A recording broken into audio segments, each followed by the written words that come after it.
Barcelona no es referente en el mundo en ningún otro sector como lo es en el deporte. Así de claro lo tienen los ponentes del Blian Sport, celebrado el pasado 13 de octubre en la antigua Fábrica Damm de Barcelona.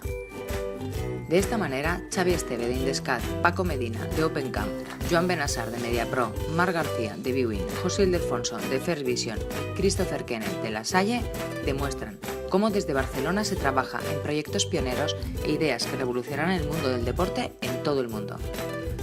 Así, delante de casi 300 personas, los ponentes del Blian Sport recuerdan que el mercado del deporte crece cada día más y que la tecnología y la innovación ofrecen nuevas oportunidades para desarrollar propuestas de alto valor añadido en las diferentes áreas de este sector. El Blian Sport también contó con 14 emprendedores que expusieron sus proyectos en las diferentes rondas del Elevator Pitch, presentando ideas muy interesantes y demostrando, una vez más, que Barcelona tiene el potencial para posicionarse en el mapa de las ciudades más emprendedoras. Puedes conocer más sobre Bli en Twitter, Facebook o a través de bli.com.